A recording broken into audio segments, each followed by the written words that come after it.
Hey guys, Daniel here from Team Kuribrohs, and today I am joined by Niall Murphy, who won the UK and Ireland Remote Duel Extravaganza for February, playing his Adamancipator deck list. So, Niall, would you like to show us what you played? Yeah, sure. Oh, well. So, like you said, I played Adamancipator. So, the first card I'll show is Researcher. So, Researcher is just the best card in the deck, obviously enough. You never don't want to see this card. It's good normal summon, it's a brilliant special summon, and even if you see multiples of it, you can always just normal summon one, special from deck, and special the other one. So, it's just unbelievable. Next, I played Adamancipator Analyzer. Analyzer is brilliant going second or just playing into a board. It's a Cyber Dragon, so you can always kind of bait out an opponent's negate with Analyzer, because if they don't respond to it, you can snowball. You might get out a level 4 and you could go into the level 8 synchro and bounce cards back to their hand, and you still have your 5 other cards in your hand to play with. So it doesn't take your normal summon, so that's why it's so strong. Next is 3 Seeker.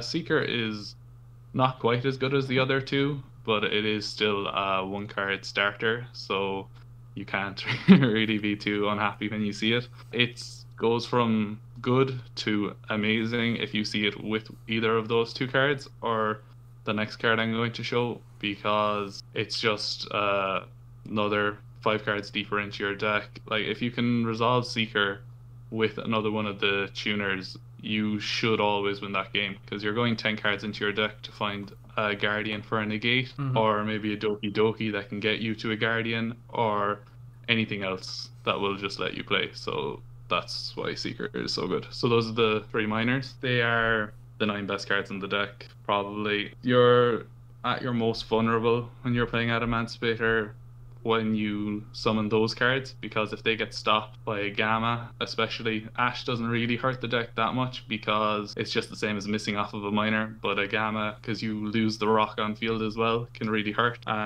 So that's when you're at your most vulnerable, is when you're summoning those cards. Next, for the cards I want to hit off of an excavation, I have 2 of the Dragite.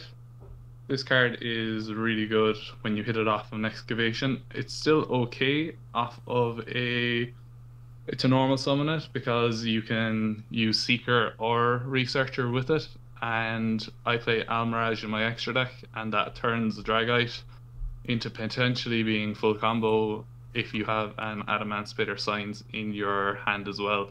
Because you can normal summon Dragite, go into the Almirage, then bring back Dragite with the Signs and stack your deck with a Seeker or a Researcher, draw them, and then you're special summoning with a level 4 already on the board. Next, I play 2 Doki Doki. Doki is really good. It's at its best when you're excavating it. It's a good normal summon. You can go into Almirage as well with it, but it basically always gets hit by a hand trap, because, like, I guess you're discarding a card, so it's the most value to hit with an effect. But yeah, Doki is probably the only card that you really don't want to see getting Ash, but they will always hit it if they have something, because if they don't, you can just bring out a negate, or you can bring out Analyzer as an extender and just keep going from there. 3 Guardian and 3 Supplier. Guardian's fairly obvious for the negate. Supplier, I see some people play Supplier at 2, but I would always play Supplier at 3, just because having it in hand is really strong, because you can get an extra body on field. It gets you the Guardian to your hand, which can turn on Doki Doki, and I have a few effects in my deck that need hand fodder, so getting a Guardian is really strong. 3 Roxys and 1 Lampsies. So the thing about Roxy's is that it's a 1 card starter by itself. If you have Roxy's plus Supplier, Paralytic Seed, Researcher, Signs, Reborn, and I think there's other cards as well, it'll get you into a Link 2 with 2 level 4s on board to go into Gallon Granite, which is incredibly strong. Is there and it's a also reason... an Sorry to interrupt. Is there a reason you're playing yeah. just 1 Lampsies? Like, did you consider playing any Dropsies? Yeah, so I was playing up until the day before the event. I was actually playing the full prankkids package and the fusion. Hmm. And then I entered a win-a-mat before the event and I lost in time. And one of the main reasons why I lost that game was because of the prankkids that I didn't I didn't have another route to clear a monster on my opponent's board except for the fusion. So if that got interrupted, I I lost to Zodiac. Basically, that was it because the normal summon Zoo was able to go through my board. So I decided to switch up the deck a bit after that, Hmm. and I just played Lampseed for the fire. That's why I have it. One thing did come up during the event, and I'll talk about it when I get to my side deck. But I might, if I was playing it again, I might switch this for Dropsies and switch a card in my extra deck to get the fire. But I'll talk about that afterwards. But the thing about Roxy's, as I was saying earlier, is that it's an upstart goblin. So there's a lot of cards in the deck that if you have them in your hand, like if you draw a Doki Doki and you don't normal summon it, it's dead in your hand. It's not doing anything. But you can use the Roxy's to banish it to draw a card, which is really strong. Hmm. So it helps you play through bricky hands if you have it and if you see it. So that's my that's all the rocks that I can hit off of extenders. So I have 13 of them in the main deck, and honestly, I wouldn't want to play any less than 13. It's just the worst feeling ever when you miss an excavation because you're basically letting your opponent ash you without them having to have ash, like, because that's what it is. And so I just play as many rocks as possible to stop that from happening. Even at that, I think the odds are still about 1 in every 5 you'll miss, but that's just the joys of playing Adamancipator. Then I have my extenders, so 3 Parallel Exceed. This card was insane all day for me. If I see this in my hand, it's like it's a free Gallon Granite off of even your bad normal summons because you just go into Almirage. If you see it with Prankkid, it's it's 2 bodies on board. It can be 2 extra negates on an Appaloosa, or it can be a Gallon Granite. I don't think I had a single hand all day where I saw this where I couldn't use it, so I just thought this card was brilliant. I see some people play it at 2, and I just don't understand why you wouldn't play it at 3. Even if you draw 2 of them by playing 3 of them, like, then you're just glad you're playing the 3rd one anyway, because you can still resolve the effect, and you can banish a dead copy with the Roxy's, so it's just incredibly strong. And then the other extenders in the deck are 3 Adamancipator Signs and 1 Reborn. Signs is brilliant. I know that the deck didn't used to play Signs when we had Block Dragon and everything, but Signs is just an incredibly strong card, especially with Dragite. I was talking about that earlier. But even if you get Nibiru'd and you don't have your negate up, Signs is usually your only way to establish something. So you just want to see it. And Reborn as well is just basically a 4th copy of Signs. Weirdly enough, it's not as good as Signs, but it's really good. Then I have the 4 bricks in my main deck, but I wouldn't necessarily call them brick, especially one of them anyway. So Red Eyes Fusion, the 2 materials, and Plague Spreader.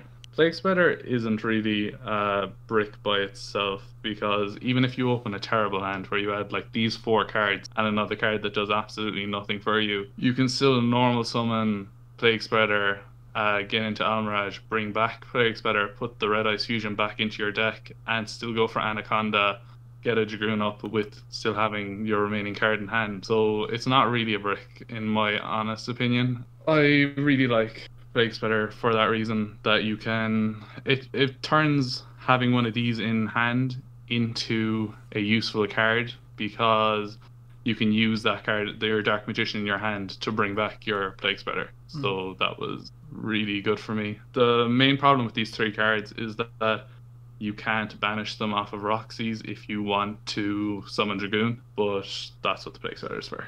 And then I just have my going second cards. So I have the Cyframes. This card is quite good going second. I think everybody realizes that. The biggest problem with it in this deck is that you can never use it going first, because every single play in this deck needs you to summon a monster. You need to commit a body to the field with every play you make in this deck, so you're never going to get your free level 8 synchro. Unfortunately, I play 2 Nibiru and 2 Ash. These cards really overperformed for me. I wasn't expecting Nibiru to be as good this weekend, but it was really good. And Ash as well, like, I view Ash as not being that strong just because it's not that strong against my deck, but I activated it twice against Virtual World, I think, and both times it just stopped them dead. I think I hit it on Kowloon, and yeah, they just didn't have a play after that. I'm only playing 2 of each. If I wasn't playing Dragoon, I would probably play 3 of each, but I didn't really have room in the deck, and I didn't want to play 3 of either of them because I really dislike when I draw 2 of the same hand trap that I can't use. So I just said I'd mix it up and put 2 of each. And then the last going second card is 2 Lightning Storm. And the reason that this is in the deck is because this deck cannot make a play against a back row deck going second. Every single thing needs a body on board for me, and I don't think there's a single hand in the deck that can play through Torrential Tribute. I'm not sure if there's a hand that can play through Ice Dragon's Prison because it will clear your graveyard as well, and the Solemns as well can just wreck you. So just to give myself some chance, I just play these 2 cards in the deck because I really hate giving away free wins against opponents, so I just try my best to at least have a card in the deck that could help me against them. So that's why I have 2 Storm, and I have Storm instead of Feather Duster just because it can come up to hit monsters. I think it came up once all weekend, but that's why it's there. Is there anything that you would change about the main deck in retrospect, or are you pretty happy with how it was? Well, obviously I was delighted with how it worked, but I did think I got quite lucky during the tournament with a lot of the matchups that I had. Virtual World bricked against me a lot, which I know the deck can do, but I still rode my luck a bit with that. The Dragoon package is completely optional in the deck, really. I think that Dragoon, it definitely had more pluses than minuses for me this weekend. It won me games. It drew a game for me that I would have lost if I didn't have Dragoon in the deck 100%, but it is still it's tough with the Dragoon whether to play it or not. Outside of that, like I said, I might have played the 2 extra hand trap, and I don't know if there's too much else I changed. It's a 44 card deck. That's not ideal, but I just kind of needed it to fit in everything that I was playing. So first card is Gallant Granite, which is just a really good card. You're nearly always searching for a researcher off of this. If you have an Adamancipator on the field, you might go and grab a Seeker. And I think once during the weekend I used Gallant Granite to grab a Quackamira Supplier to my hand, actually, because I had a dead Doki Doki on the field with no targets. And after I added the Supplier, I was able to use Gallant Granite and one of the tuners to make Hulk, summon out the Plague Spreader, and trigger the Supplier in hand to go and summon this guy, summon him out, add the Guardian to hand, and then that turned on the Doki Doki as well. So that can come up, but it's mainly just the 2 tuners. After that, I played a Raptite. So Raptite is fairly standard in every single Adamancipator deck. It's basically just a 4th better version of the other tuners because it can summon any rock. Raptite into Analyzer is brilliant. It doesn't happen that often, but when it does happen, you're just off to the races completely. I play Leonite, which is kind of divisive. I don't think most people play Leonite, but I just think its effect to bring back a rock on my opponent's turn is incredibly strong.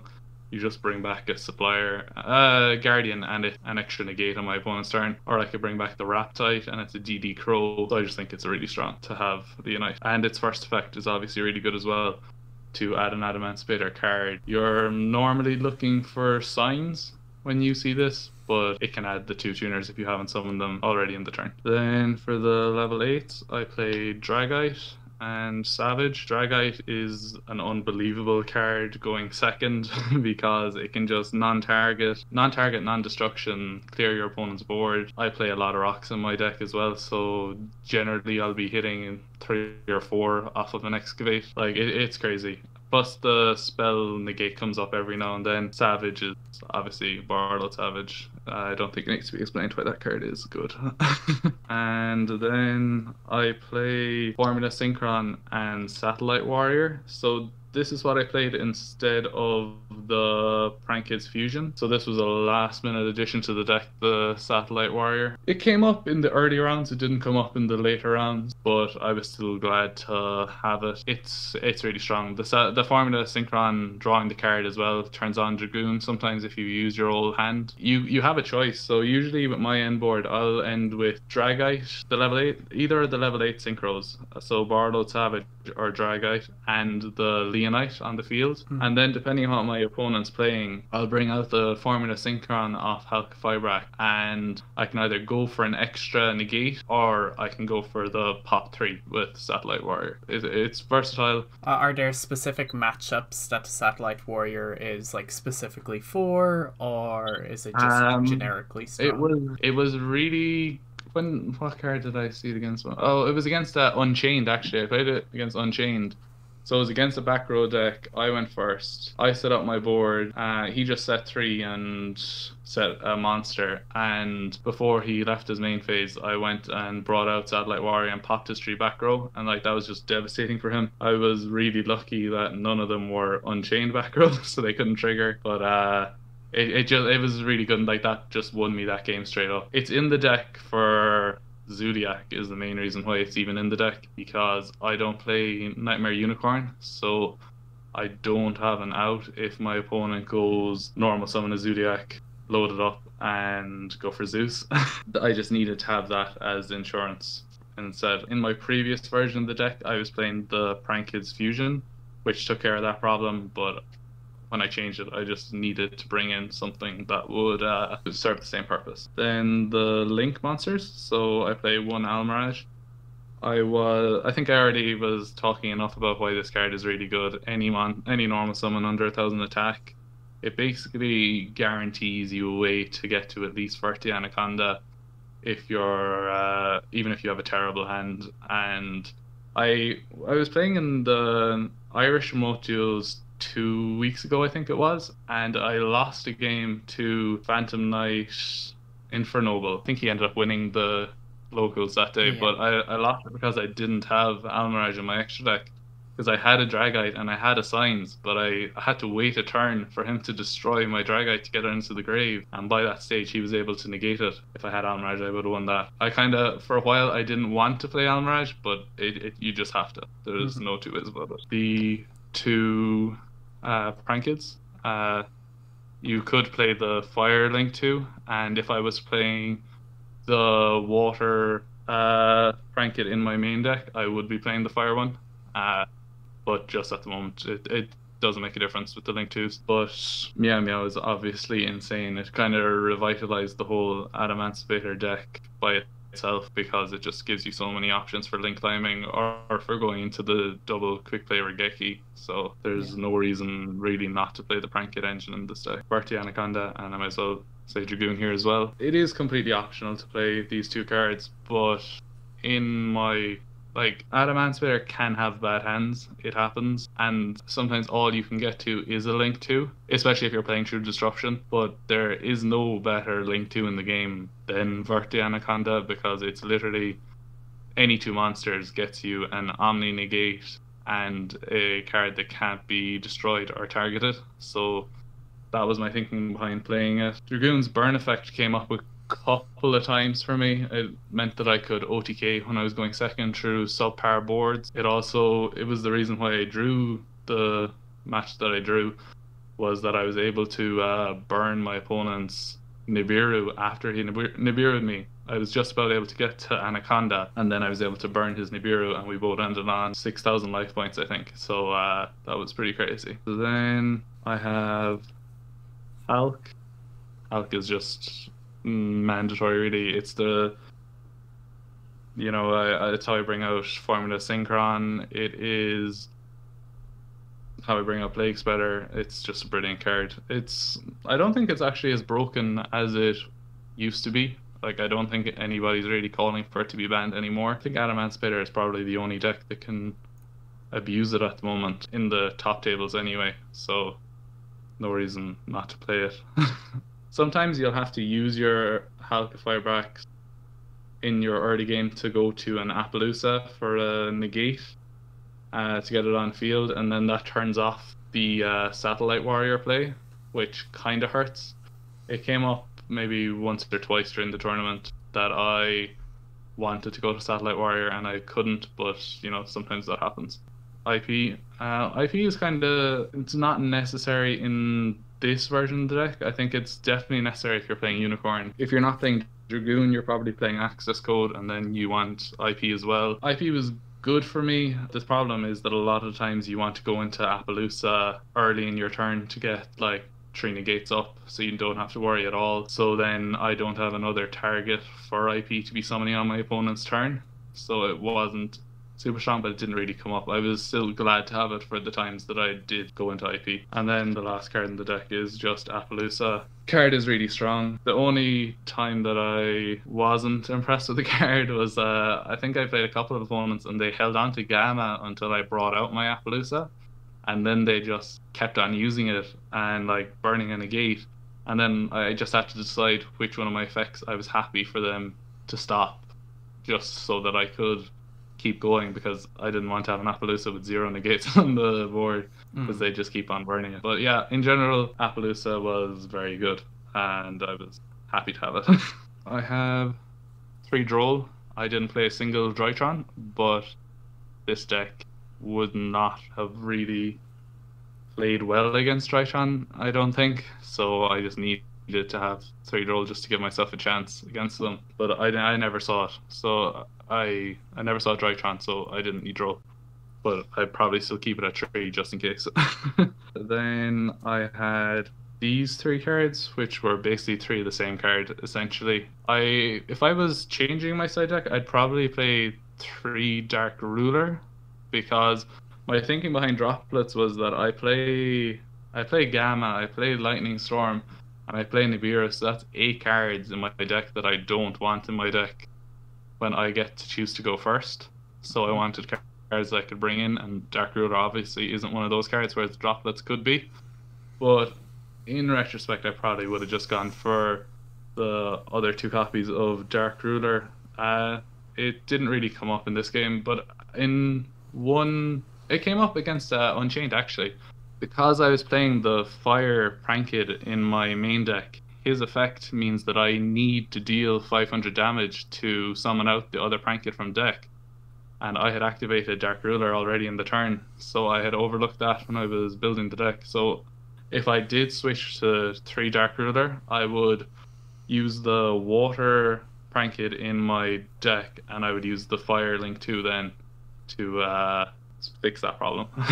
Then I had my back row hate. So I had Lightning Storm, Twin Twisters, Feather Duster, and Red Reboot. So it looks weird on a deck list having 4 different cards, but essentially they're the same card. I have the 2 Lightning Storms as well in the main deck, obviously. Every single one of these cards might as well just be the exact same, just saying you have a chance to play against back row deck, but that you just need to have them because, like I said, this deck can't play through back row. You need to clear it to have any chance. And then I play 1 Imperial Order to try and...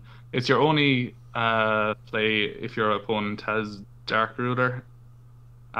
Before, when I was playing the Prankkids version, that's when when I was playing the Fusion Prankkids version, that's like the benefit of it, is that even if your opponent Dark Rulers you, or if they Droplet you, you can still go for a double Quick Play Regeki on their turn. So like it's huge, whereas you're not likely to see Imperial Order. I think I saw it once all 8 games. So that would, like, I was glad to see it the one time I did see it, but I didn't see it enough. So I'd probably build my deck differently just for that reason. I was lucky that not many people seem to be running Dark Ruler anymore, though. I think just because it does nothing against Virtual World, people are taking it out of their side decks. But when I was in my very first game I was actually against the Mirror Match, game 1, and his very first play was to Dark Ruler No More my entire board. He was main decking it, and it just destroyed me. That was disappointing, but outside of that, that's why you have Imperial Order. Then I play one Gate Blocker. This deck loses to Mystic Mine. So, and out of all my cards, if I've made a board and if they go Dark Ruler No More and Mystic Mine, I think Twin Twisters is my only card that can do anything for me at all. Gate Blocker is probably the best card in the entire game to counter Mystic Mine, and this deck can play it. And if I'm going first, I'll nearly always side this in just to have an extra rock to hit off an Excavate. It has another effect that means it's the only card that can be targeted. It didn't come up at all, but it could come up if Imperm comes back into the format. But yeah, it's still a good card. I wouldn't cut it from the extra deck just because I hate losing to Mystic Mine. And then the one part of the extra deck, the side deck that I would change is I ran 2 Talents, and I did not like seeing this. I didn't see this card anytime that I wanted to see it, so I would not run it. It was kind of like Droplets. I ran it because I wanted to have cards to put in when I was going first. But the problem with that in Adamancipator is that if you're getting hand trapped on a crucial first turn, like your first play, a lot of the times you just don't have a comeback. So like if you have a normal summon of Analyzer or Seeker or something like that, and if they gamma you, you need to draw into the Reborn spell and a Researcher to have any chance. Otherwise you're not going to be able to get to, it's not going to be worth it. So that I would change Talents out of the side deck, and I would play 3 copies of Lancia instead. I made a mistake with Lancia. Basically, I don't really know, I've never played the Virtual World deck myself, so I just watch videos on YouTube to get like a sense of how to negate it, to stop it. Like I know the choke points of the deck, but I had seen videos saying that the new card out of Blazing Vortex meant that they could play through Lancia. So I was like, you know, Lancia probably isn't even worth having in my side deck anymore. I saw this card twice, I think. I saw it, yeah, I think I saw it twice. One time I top decked it for turn and it did nothing. I had to banish it off of Roxy. The other time it won me the game, and I wish I had 3 copies of it in my extra deck. 100%. I think it's just that people weren't playing the new card out of Blazing Vortex in their deck. They were playing the trap, but they weren't playing the monster. I played 4 Virtual World players out of my 8 games, and at least, yeah, I think every single one of them bricked in at least one of the games. I had, yeah, 2 of them literally I didn't have a hand trap and they just passed it back to me. They set a couple of cards and just said go, because they just didn't open anything that did anything for them.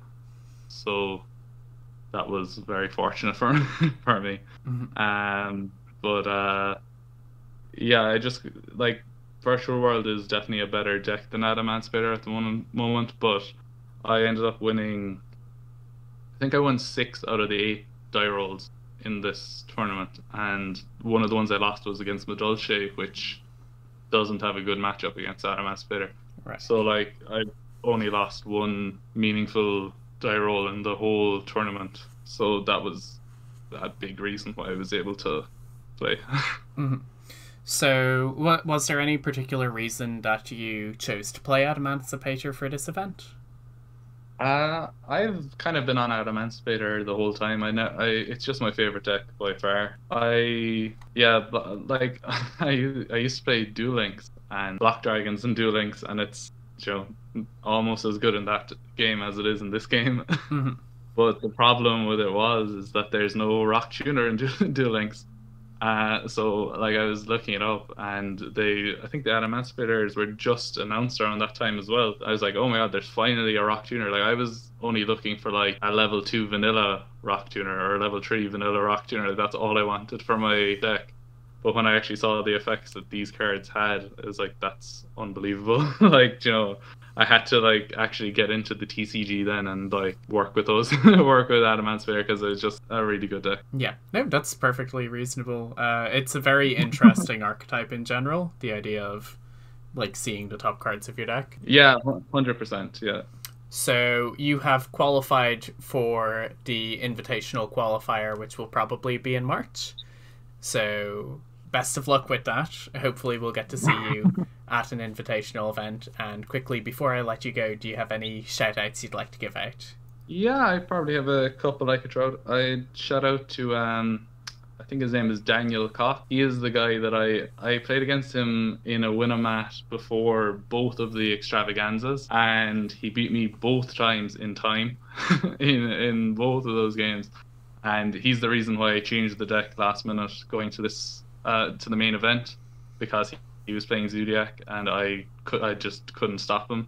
So that's why I switched around the deck. So I would thank him a bit for that. Then I just shout out all of my opponents that I played along the way. I think a lot of them played really well, especially I think it was Herman Hansen was the guy I played in the final.